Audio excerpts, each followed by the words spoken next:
Okay, good morning, everybody. No pissing and moaning, no bitching, no problems in today's video. Today's video, the picture you first saw, is my boys, my boys. You know, I've known each of those guys for 25 to 30 some years. You know what I'm saying? In the case of my brother, even longer than that. But so music is always a big part of your little cabal. So this is mine. The first person you see in that photo is my friend Rick. I've known him since right after we both turned 21. So we're talking a lot of years. And I worked with Rick, and I got this job at this horrible bakery. And my first day of work, I met Rick. He had yellow hair. So it's like, of course, talk to this dude. And it turned out we had a lot in common musically. And, he's a hip guy. He was already going to bars for years, under 21. He had older sisters or whatever. I could never get into a bar before I was 21. Anyway, we started talking about music and, got along great. It was cool. So the very next day I go to work, Rick pulls out a picture of him and Joey Ramone. He went to New York with his girlfriend, and they met Joey Ramone at Danceteria. So there's a picture. I'm like, okay, well, we're best friends for life now, He spent the night hanging out with The Clash. I mean, Rick was hip. But the thing about Rick is he was at that point in my life, I was a reggae fan. I was kind of into reggae. And he had like all these great records and, shit I had never heard of, And he was also early into rap, which back then, I will admit, this was a little before Run DMC and Aerosmith when all the dorks like me started like, oh yeah, rap. But he was already well into it. So to represent my buddy Rick is Brooklyn Queens. You ever hear that song? Oh, it's fucking great. It was really probably the first rap song that I was like, oh man, that's great. He'd have these mixtapes because we'd drive around in his car. It would have like Polk Salad Annie by Elvis, then a symphonic piece, then maybe something like this, So Rick was an eclectic guy. He still, is way into it and likes a lot more different kinds of music than I do, I will admit. He can go from something like this to Steve Vai to whatever. It's amazing. But yeah, that's Rick. Okay, now next in the picture is our friend Mario. He's probably the junior member of our little gang. I've only known him for like 26 years. But Mario, music isn't a huge thing with Mario because when he was younger, he was much more interested in stealing cars and getting into all kinds of trouble. A judge once told him to his face, "You are a one-man crime wave." So he's the one-man crime wave. And he's long since straightened up. He's all right. And he never did time. He's told that for all the times he got busted, and he's never done time. So, yeah, he did something right, you know what I mean? Even Capone got busted in the end, right? So, anyway, Mario's not into a lot of different music isn't super important to him, but when he hears something, he'll hear a song and always come around and go, hey, man, you guys know these songs? And the best story about this ever was we're all sitting around. He's like, yeah, I heard this. He must listen to, like, classic rock stations or on the internet or whatever. So he's like, yeah, it's this song. It's Limo or something like that. So somebody else goes, Lido? And then all of us in unison, oh, which never gets old. We still do it. So every time I hear Lido Shuffle on this album, I'm not like a huge Boz Scaggs fan, but that will always be like one of the all-time greatest songs just for that story. And another thing about Mario, talk about instinct. That guy Nathaniel Rateliff, remember? Son of a bitch! That whole thing. He originally heard that song. We had never heard it. And he came in. He's like, wow, did you ever hear this song? And we were Scoobied. So he, we listened to the song. I was like, oh my God, it's fucking great. You know what I mean? And then I found out later, after I looked it up, he's on Stax Records, the revived Stax. So it's like, even when Mario doesn't know that, his instinct is like, you guys will like this. And it turns out, yeah, Stax Records, pretty amazing, huh? Okay, so that's him. Oh, next in line, the big guy, that's Jim.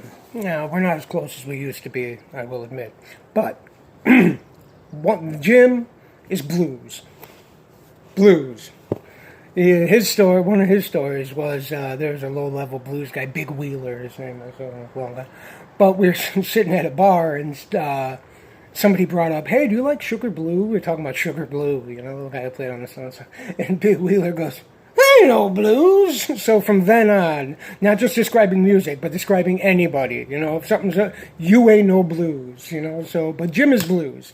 Jim is blue. We had a loose configuration of a blues band for years and years, and everyone in that picture has been involved in it at one point or another, you know what I mean?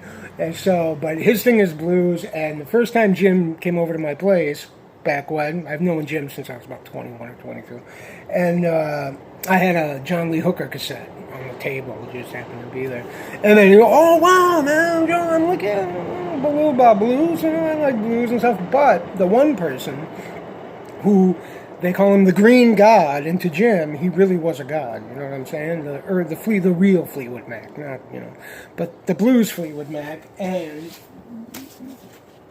Peter Green. Peter Green, there's Peter Green. That's his boy, you know, and I knew the basic story. But after getting into all these records, so many of these songs we did, Long Gray Mare, Heartbeat Like a Hammer, Shake Your Money Maker, Looking for Somebody, we did like half the songs on these first two albums, you know. But yeah, I mean, this dude, you can't stump him. He knows everything about blues. And like I said, I have many, many discoveries from him. And I think the only blues that I turned him on to was the Mississippi Sheiks. That was and that was years and years and years ago. You know, I got one in, you know.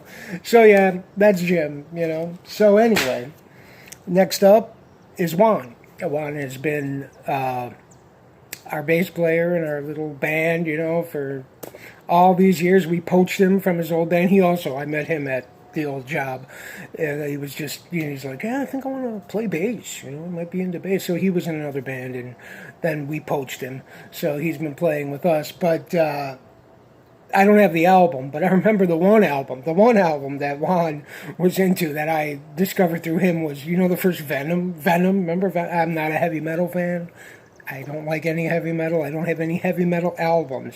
But that record that he played, oh my God, it's like all slapdash and badly recorded and everything. But it was great. It was kind of like the death metal replacements. You know what I mean? I loved it.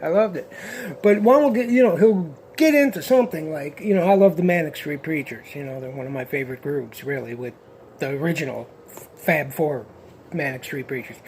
And, yeah, it's like, boom, you know, when he grabs something he likes, and then that's it, you know what I mean? So, you know, he's probably the biggest Manic Street Preachers fan that I know besides me, you know. We even got, you know, luckily they came to America a couple times, and, you know, we all went and everything.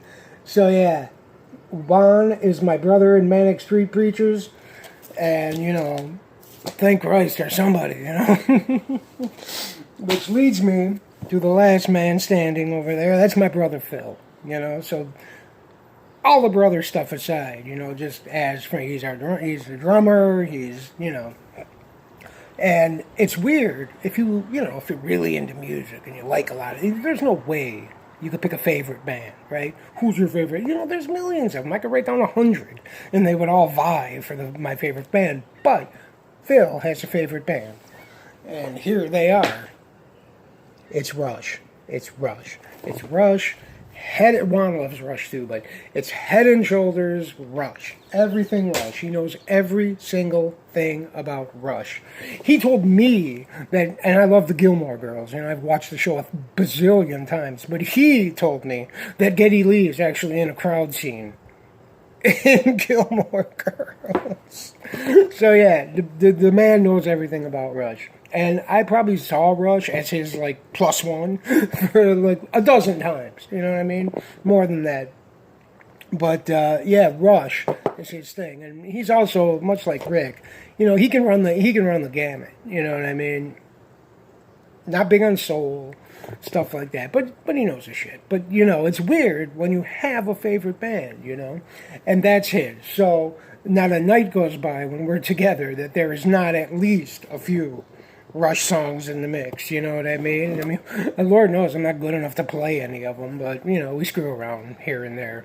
So let me wrap it up with a band that we all agreed on. You know, I will admit, you know, I brought it in. But, well, why prolong it? NRBQ, the mighty Q.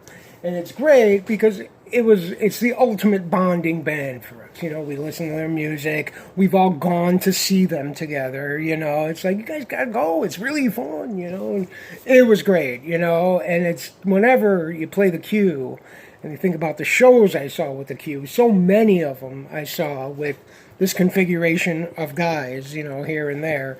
But we've all had a good time at the Q, you know, and that's what it's about, really. You know, we sit around, bullshit around, and then the music starts playing, and you will hear a lot of that stuff, you know, pretty much every time. And if somebody brings in a new band, you know, we'll either insult the shit out of it, or, you know, hey, well, that's not bad, you know what I mean? But it's all a big part of it, you know, and everything I like, I want to share with them, and vice versa, you know. And it's great when shit gets in, like the Q, you know, where everybody is like, yeah, fucking Q. So, you know, that's my boys, and you know, that picture in the front was the last time we all got together, which was last fall, you know. So I'm really hoping that once we're able to, this will, you know, continue forever. That we'll just all live forever hanging out in the yard, you know. So, that's the boys.